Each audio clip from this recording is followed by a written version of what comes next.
Hello everybody, today we're going to react to the Paddington television series, which originally aired for a first series in 1976 and then a second series, which aired in 79 into 80. It also had three specials, one in 80, one in 84, and one in 86.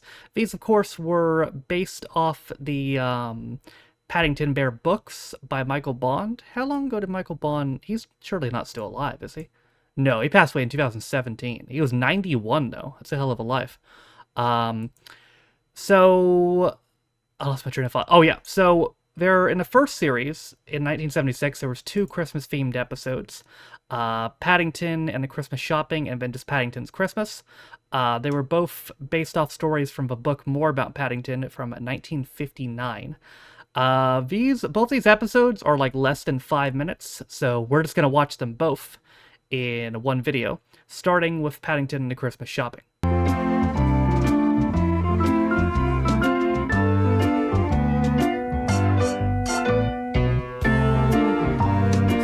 A fun fame.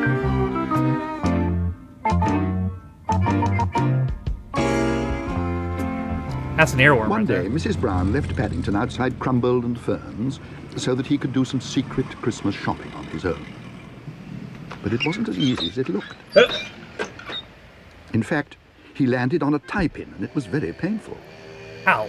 Crumbold and Ferns was a very old established shop, and once you managed to get through the revolving doors, it felt as though time had stood still. There you go.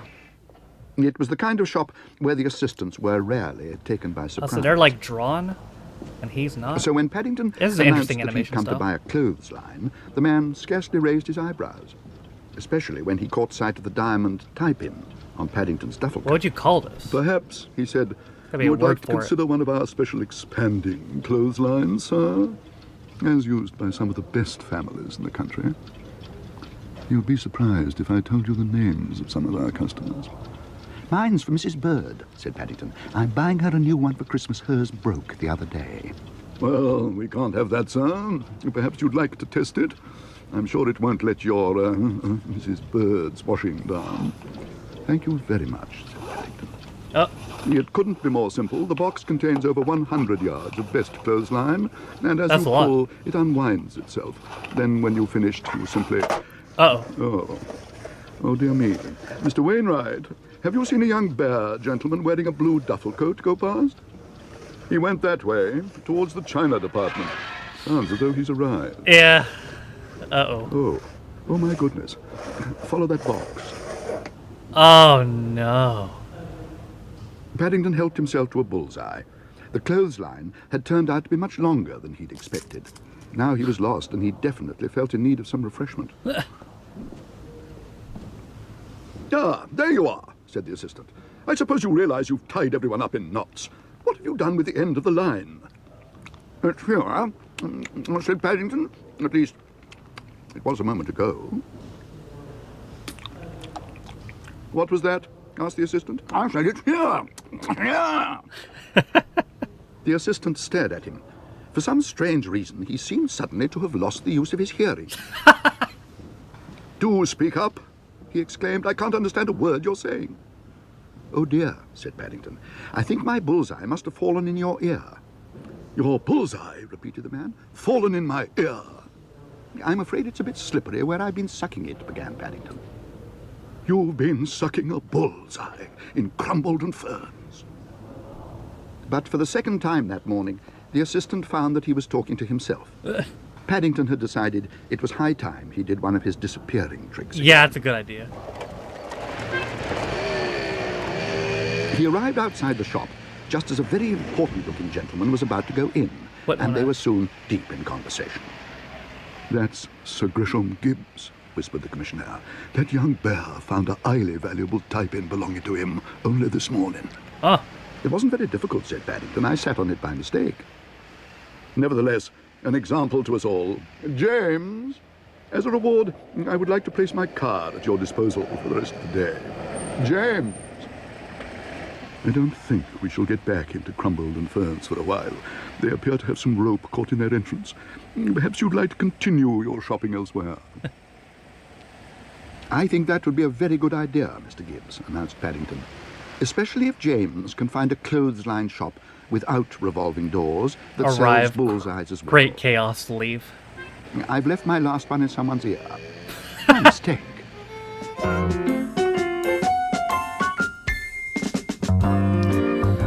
Hope you're ready for that bill, buddy.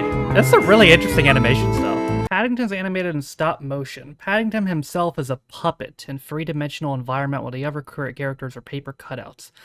Yeah, I got that. I just wondered if there was, like, you know, like a word for it. Like a combined... I guess not. I guess, like, just stop motion, but also drawn.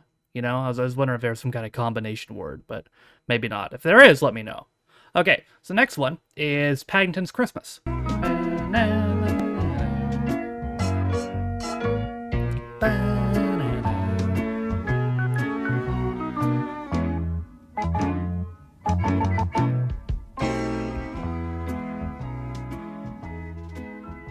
Paddington's first Christmas with the Browns was a day to remember. The night before, on Mrs. Bird's instructions, he'd hung a pillowcase on the end of his bed, and next morning he found to his surprise that it was full of parcels. Nice. Paddington liked parcels, and he lost no time in opening them. There Me was too. A chemistry outfit, Oh, sick.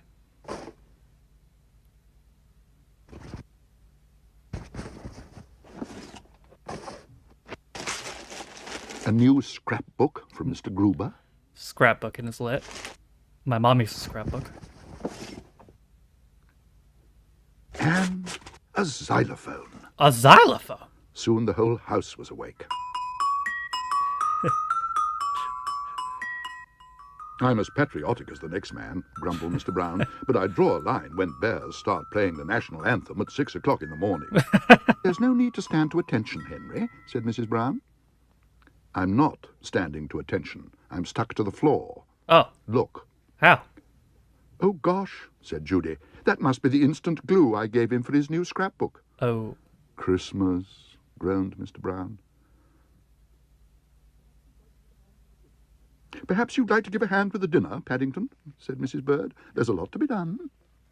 I could test your gravy with some litmus paper from my new chemistry set, Mrs. Bird, said Paddington. Bears are very good at testing gravy. See what I mean? Paddington had never eaten one of Mrs. Bird's Christmas dinners before, but he had to admit it was worth waiting for. The table was groaning with good things. I like how he's sitting at the head. There was an enormous plate of turkey to start with, which he soon polished off. What was that with the turkey? And that was followed by mince pies, which went the same way. But best of all was Mrs. Bird's Christmas pudding with custard. Well, Paddington, what do you think of it? Was it worth waiting for? It was very nice, Mrs. Bird, said Paddington, except I had a bone in my Christmas pudding. A A bone? bone, repeated Mrs. Brown. You can't have a bone in a Christmas pudding. I did, said Paddington firmly. It was all hard. I nearly broke a tooth. Mercy me, you know what he's done. Quick, said Mr. Brown, we'd better turn him upside down. What would he And do? before Paddington had time to say anything else, he found himself standing on his head in a corner of the room. Try jumping up and down, suggested What did he Mr. do? Brown. I'm trying to, only it's not easy with paws. Perhaps we could try using a magnet, suggested Jonathan. I've got a great big one upstairs. A magnet, repeated Paddington. I've never heard of a bone magnet before. Me neither. It's not a bone, said Judy. It's a 5-penny piece. It's supposed to be Oh. lucky. If you find it, you can make a wish. Lucky, repeated Paddington. He ate the coin. I don't see anything lucky about nearly swallowing a 5-pence. I feel sick. You mean you haven't swallowed it? Mr. and Mrs. Brown looked at each other. Why ever didn't you say? Asked Judy. Nobody asked me, said Paddington. He was about to wish he'd not eaten quite so much Christmas dinner. Then he changed his mind. For really it had been quite the nicest one he'd ever had. So instead he made another wish. Then he pointed to his 5-pence. Perhaps you'd like a go now, Mr. Brown, he suggested. No, thank you. I think perhaps I'll leave it until next Christmas. And the way time flies, it won't be long to wait. That's funny, Mr. Brown. That means my wish is starting to come true already.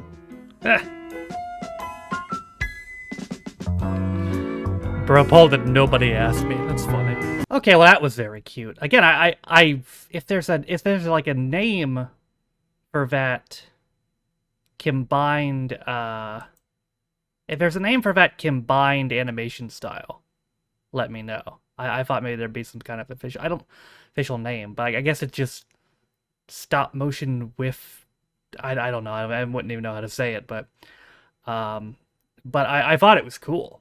The concept of it was really cool, with him being a puppet and the rest of it being drawn. I liked it a lot, to be honest. And it was very cute. And again, these are very short, and I think I'm pretty sure I can get them on YouTube. So if, going into next year, you want me to see any more of these, there's a ton of them. So let me know. Let me know if you've seen the show before. Let me know what your favorite episode of Paddington is. But that is going to do it for me today. Thank you guys for watching. If you liked the video, be sure to leave it a like. If you didn't like it, don't. If you want to follow any of my social media links, they're all in the video description, as well as names on my Patreon. If you didn't know, you can be Patreon me for as little as $1 or £1. Need extra direction videos, as well as reading comments at the early sometimes more. With all being said, though, my name is Stafford Season. This has been my reaction to Paddington 1976 series, and I'll see you guys next time. Bye.